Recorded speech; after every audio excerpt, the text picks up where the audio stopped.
Hello my dear students, आज हम करने वाले हैं क्लास 10th के फिजिक्स का human I the colourful world का topic prism.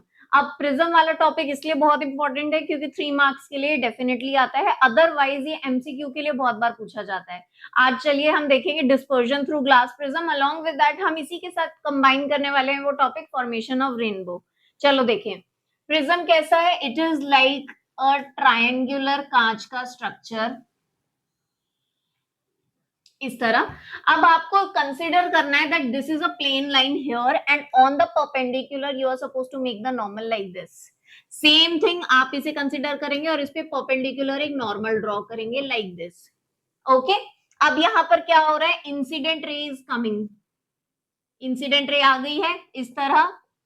This is your incident ray. The moment incident ray touches the surface of the prism, you know that this is the rarer medium and this is going to be the denser medium, क्योंकि ये कांच का बना हुआ है। जैसे ही light इसको touch करेगी, instantly the light is going to bend towards the normal like this. Light is going to bend towards the normal, क्योंकि ग्लास स्लैब के रिफ्लेक्शन में हम पहले ही देख चुके हैं, whenever light enters from rarer medium to denser medium, it bends towards the normal. Bend हो गई है, बेंड होके now it wants to come out of the prism and again this is a rare medium outside, so the moment it comes out it is going to bend like this. So this is your refracted ray and this is your emergent ray. Emergent ray. Now there are 2-3 important labelings that you need to make sure कि आपके prism में हो. Number first, this is called the angle of prism. This is angle of prism. अब यहां पर एक angle बहुत important है which is called angle of deviation. Angle of deviation कैसे फाइंड आउट करते हैं? सपोज करो this is the original path of the incident ray, bend हो गई. अगर ये बेंड नहीं होती तो ये कैसे होती? स्ट्रेट जा रही होती लाइक दिस. ठीक है, ये है हमारी एमर्जेंट रे. अगर ये एमर्जेंट रे भी पीछे की तरफ इसका पाथ अगर हम ट्रेस करें तो ये ऐसे हो जाएगा. अब ये जो पॉइंट ऑफ इंटरसेक्शन है, यहां पर जो ये एंगल बन रहा है, this angle, this is called angle of deviation. Angle of deviation, this is the most important angle that you need to remember. कैसे बन रहा है ये? इंसिडेंट रे का पाथ आगे ट्रेस कर दो, एमर्जेंट रे का पाथ पीछे ट्रेस कर दो, दोनों के इंटरसेक्शन पे जो एंगल बनेगा that is angle of deviation. अब यहां पर आपके बाकी के भी एंगल्स आ रहे हैं. नॉर्मल और इंसिडेंट रे के बीच में जो एंगल बनता है that is called angle of incidence. Normal और रिफ्रैक्टेड रे के बीच में जो एंगल बनता है that is called angle of refraction. Normal और इंसिडेंट रे के एमर्जेंट रे के बीच में जो एंगल बनता है that is called angle of emergence. Can we remember this? Is there any problem? I think it is going to be extremely easy अगर समझा जाए तो. मैं एक और बार एक्सप्लेन कर रही हूँ. We have this glass prism. Glass prism में जैसे ही इंसिडेंट रे फॉल करेगी it is going to bend towards the normal and become straight like this. The moment it tries to come out it is going to bend away from normal and become emergent ray like this. Got my point? अब यहाँ पर angle of deviation ये है, angle of incidence, angle of refraction, angle of emergence, these are our angles. अब आपको पता है एक एंगल ऑफ रिफ्रैक्शन इधर भी बनता है. So this is our angle of refraction. So this is how you're supposed to understand the prism. अब प्रिज्म क्या है? ये सिर्फ डिस्पर्जन ही नहीं करता, ये रिफ्रैक्शन भी करता है, हम सबको पता है. अब यहाँ पर मैं आपको बता रही हूँ अगर इसका डिस्पर्जन होगा तो क्या होगा. जब जब एक व्हाइट लाइट को प्रिज्म के अंदर डाला जाता है, prism converts that white light into a spectrum. What is the spectrum? Spectrum कुछ नहीं है, it's a band of 7 colours. 7 colours के बैंड को स्पेक्ट्रम बुलाया गया है. So the single white light which is entering in the glass prism is getting converted into a band of 7 colors which is called a spectrum. कैसे हो रहा है वो भी देखते हैं. मैं यहीं पे बना रही हूँ so that it will be more sensible.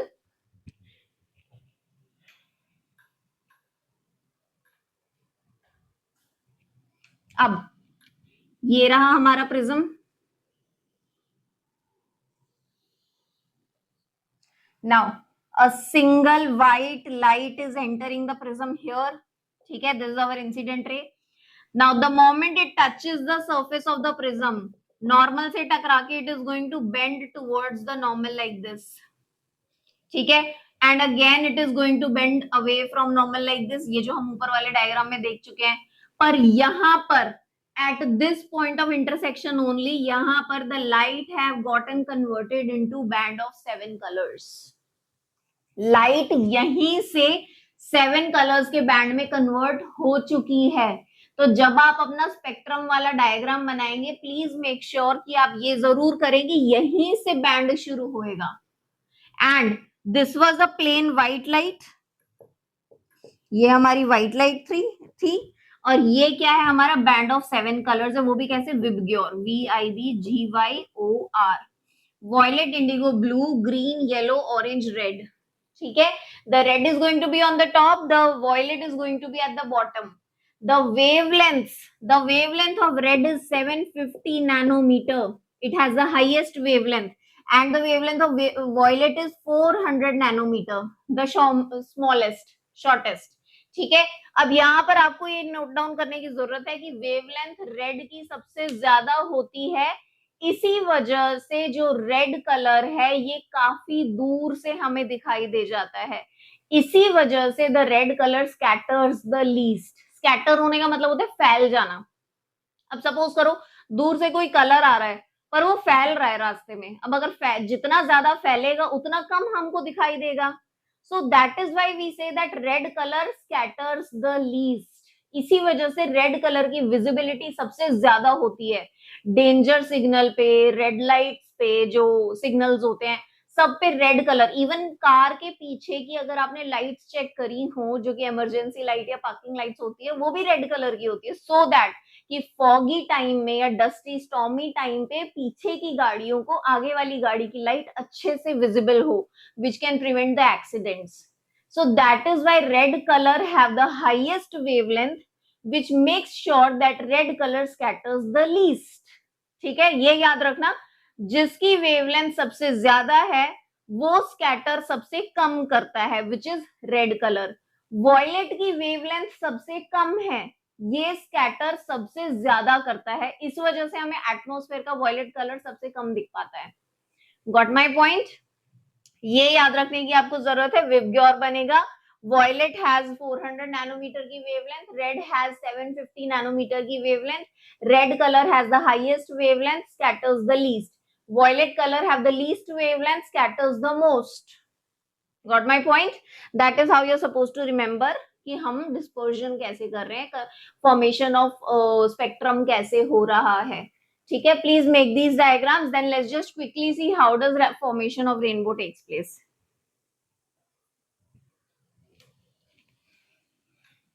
Rainbow formation is a phenomena of atmospheric refraction. Atmospheric refraction का मतलब क्या होता है, ऐसा रिफ्रैक्शन जो कि एटमॉस्फेयर में टेक प्लेस कर रहा है।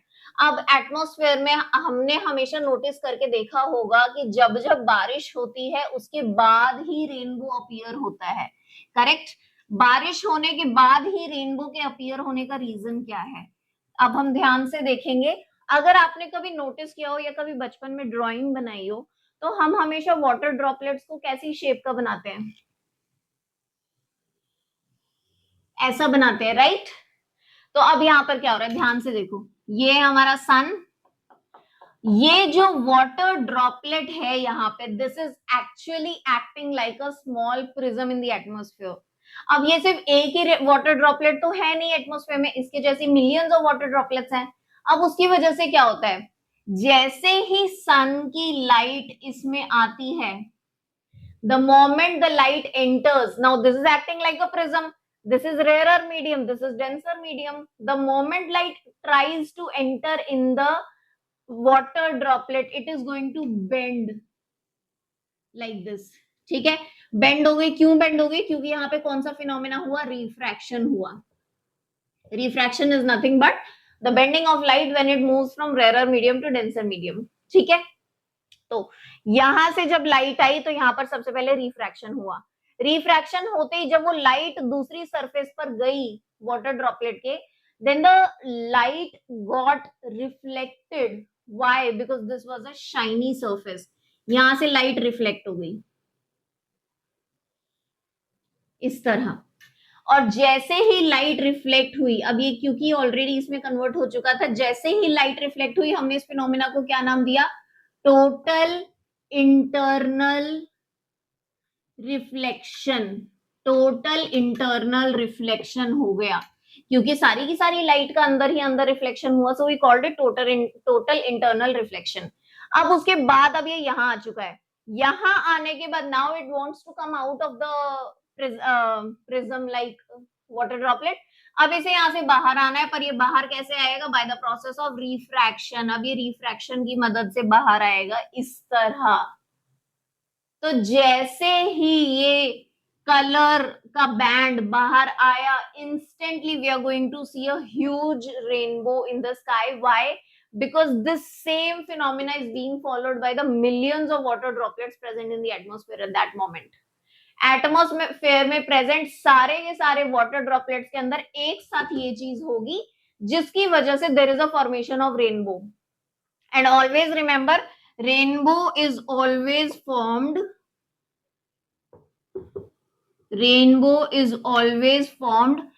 opposite to sun। सन के हमेशा ऑपोजिट डायरेक्शन में रेनबो बनता है, हमेशा ऑपोजिट डायरेक्शन में।